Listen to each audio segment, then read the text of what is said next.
Bom dia, pessoal. Vamos para a nossa aula de hoje, tá? Que é sobre o conteúdo de hidrostática. Nós dividimos essa aula em duas partes, tá? Então, como nós temos aí mais 2 semanas de aula nesse mês de dezembro, nós vamos logo para essa parte de hidrostática, que é muito importante. E aí nós dividimos a aula em duas partes. Vamos ver os primeiros conceitos de hidrostática hoje e na próxima aula a gente vê a continuação desse conteúdo. Então, esse é um conteúdo localizado lá na unidade 6, na página 341 do livro 4 de vocês, tá certo? Então vamos lá. Bem, gente, a hidrostática é a parte da física que vai estudar os líquidos em repousos, tá? E também como é que as forças podem ser aplicadas, né, em corpos que vão estar submersos nesses líquidos, tá? E aí nós temos um conceito muito importante dentro da hidrostática, que é o conceito de fluido, tá? E o fluido vai ser qualquer coisa, né, qualquer substância que for capaz de fluir ou de escoar. Isso vai incluir tanto os líquidos quanto os gases, tá? Então o fluido aqui não é aplicado apenas a líquidos, é aplicado também a gases. E a hidrostática se preocupa em estudar todos esses conceitos importantes aí da física. Bom, e aí duas informações importantes que nós temos dentro do estudo da hidrostática é a densidade de um corpo e a massa específica de uma substância. O que é a densidade de um corpo? Nada mais é do que a concentração de matéria que eu vou ter num determinado volume. Por isso que a densidade, o resultado dela, na verdade, é a divisão da massa que aquele corpo tem pelo volume que aquele corpo tem. Quando eu faço isso aqui, eu tenho a densidade. Essa massa aqui geralmente é em quilogramas, tá? E o volume desse corpo pode ser em metros cúbicos, pode ser em centímetros cúbicos, vai depender das unidades, tá? A massa também pode ser grama, pode ser quilograma. Usualmente, tá? Essa massa aqui é em quilograma e esse volume aqui é em metros cúbicos, tá? Então, densidade ela leva em consideração, né, a massa e o volume total que aquele corpo possui.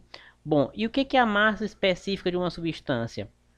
A massa específica de uma substância, ela vai ser a razão entre a massa da porção compacta que a substância possui e o volume ocupado por essa substância, tá?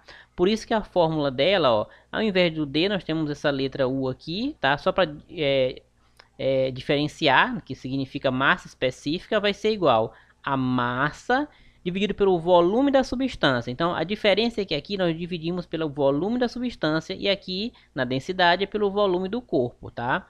E a mesma coisa, essa massa aqui é em quilogramas e esse volume da substância aqui pode ser em metros cúbicos. Então, vamos ver um exemplo para a gente entender, né, como é que calcula densidade e como é que calcula massa específica. Então, temos o seguinte exemplo. O corpo abaixo ele possui uma massa de 2.000 gramas. Determine sua densidade e a massa específica da substância que preenche a parte oca. Bom, primeiro vamos admitir que essa parte que está em azul aqui está preenchida por uma determinada substância, tá? Pode ser por água, por exemplo. E essa parte preta aqui desse corpo é a parte que é sólida, tá certo? Então nós vamos calcular aqui a densidade e a massa específica da substância. Eu sei que essa parte sólida aqui desse corpo é de 100 centímetros cúbicos. E essa parte oca que está preenchida aqui por um determinado fluido, tá? Ela tem 400 centímetros cúbicos. Então vamos calcular a densidade primeiro e depois a massa específica. A densidade eu sei que eu preciso dividir a massa pelo volume do corpo, tá? No caso aqui nós temos a massa, né? A massa aqui do corpo todo é de 2.000 gramas, tá? E o volume do corpo? Bom, o volume do corpo eu vou considerar tudo, todo esse corpo aqui. Ou seja, eu vou considerar aqui essa parte que está preenchida por líquido, que é 400 centímetros cúbicos, e essa parte sólida aqui, que é 100 centímetros cúbicos. Se eu juntar essas duas aqui, vai dar quanto? Vai dar 500, tá? Então, é o volume total do corpo, é 500 centímetros cúbicos. E eu vou pegar a massa, que é de 2.000 gramas, e dividir por esse 500 aqui. Quando eu faço essa divisão, eu vou ter a densidade para esse corpo, que no caso vai ser de 4 gramas por centímetros cúbicos. Lembra que eu falei lá no início que a densidade ela pode ser dada em quilograma por metro cúbico, ou então, se tiver em grama aqui, tá? Ela pode ser dada por grama por centímetros cúbicos também. Bom, e o que muda para calcular a massa específica?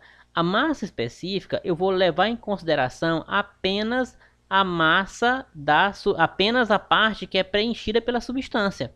eu não preciso calcular a massa específica da substância, então eu vou levar em consideração apenas a parte que está preenchida pela substância, que seria aqui no nosso exemplo, né, essa parte que está em azul. Então como é que fica, né? Massa específica é igual a massa dividido pelo volume da substância. A massa específica aqui, a massa quer dizer, é a mesma massa que foi calculada aqui na densidade, é 2.000 gramas, tá? Então vai colocar 2.000 gramas, e o volume da substância é o volume que está sendo ocupado pela parte oca. No caso aqui são os 400 centímetros cúbicos. Então eu vou dividir aqui por 400 centímetros cúbicos. Isso vai me dar uma massa específica de 5 gramas por centímetros cúbicos. Notem a diferença. Na densidade eu levo em consideração o volume do corpo todo, ou seja, tanto a parte que está preenchida aqui por algum tipo de líquido, quanto a parte sólida. Enquanto que na massa específica, eu levo apenas em consideração o volume da substância. Então, se eu levo em consideração que essa é a parte oca, essa parte em azul, e ela está preenchida por uma substância, então é apenas 400 centímetros cúbicos. E aqui nós temos a densidade e a massa específica. Bom, outro conceito importante dentro do estudo da hidrostática é a pressão. O que é a pressão? A pressão vai ser a relação que eu vou ter, né, entre uma determinada força e uma área de distribuição. Ou seja, vai ser feita uma força em uma determinada área. O resultado disso aí é a pressão. Então, a pressão geralmente é dada em Newton por metro quadrado ou então em Pascal. E também existem outras medidas de pressão, tá, pessoal? Tem o ATM, tem também os milímetros de mercúrio, então tem outras unidades também. As mais importantes que nós utilizamos aqui, tá? É o Newton por metro quadrado ou então o Pascal. Bom, a força, como vocês já conhecem, é dada em newtons. E a área aqui, representada pela letra A, é em metros quadrados. Então, pressão é o quê? Força dividido por área. Então, nesse exemplo aqui, né, eu quero saber qual é a pressão exercida por uma força de 200 newtons em uma área de 20 metros quadrados. Então, eu tenho uma força, tá, sendo exercida sobre uma determinada área. E essa área é de 20 metros quadrados. Qual é a pressão aqui? Então, vou usar essa fórmula que é bem simples, tá? Pressão igual a força pela área. Eu vou apenas dividir a força pela área. A força que está sendo aplicada naquela determinada área. Quando eu faço essa divisão de 200 newtons por 20 metros quadrados, eu vou ter a pressão, que vai ser um total de 10 newtons por metro quadrado. Quer dizer o quê? Que a cada metro quadrado é feita uma pressão de uma força de 10 newtons. Isso aí me dá a pressão de 10 newtons por metro quadrado. Bom, e para finalizar nessa primeira parte do estudo da hidrostática, nós temos justamente a pressão hidrostática. O que vem ser essa pressão hidrostática? É a pressão que vai ocorrer no interior dos líquidos, tá? Então essa pressão ela vai ocorrer no interior dos líquidos, vai ser exercida pelo peso do próprio líquido, tá? E o valor dessa pressão hidrostática vai depender da profundidade, tá? Ou seja, vai depender da profundidade ou da altura, podemos assim considerar, que aquele corpo está localizado. Por isso que a fórmula da pressão é essa daqui. pH de pressão hidrostática vai ser igual D de densidade vezes a gravidade local vezes a altura. Lembrando que esse H aqui, ele vale tanto para a altura quanto para a profundidade. E aqui se a gente for analisar, gente, ó, por exemplo, aqui eu tenho uma garrafa PET cheia de líquido, cheia de água, por exemplo. Se a gente fizer um furo nela na parte de baixo, outro no meio, outro mais em cima, nós vamos ver que a água ela vai sair dessa garrafa de maneira diferente. Então, mais embaixo aqui, a água ela sai com mais força, né? Ela espirra mais longe. E mais em cima aqui, né? Ela cai mais próximo da garrafa. Por quê? Porque é a pressão aqui embaixo, tá? Ela é muito maior do que a pressão aqui em cima. Por que isso? Porque a coluna d'água ela vai fazer pressão nesse sentido. Então, quanto mais profundo, maior é a pressão exercida. Por isso que o furo aqui embaixo vai espirrar água mais longe do que o furo lá em cima. E a pressão hidrostática, né, ela é dada em newtons por metro quadrado. A densidade, como vocês já sabem, ela pode ser dada em quilogramas por metros cúbicos. A aceleração da gravidade é em metros por segundo ao quadrado. E essa altura aqui, ou profundidade, tá? Vale para os dois, é dada em metro. Vamos ver um exemplo aqui para ficar bem simples a gente compreender pressão hidrostática.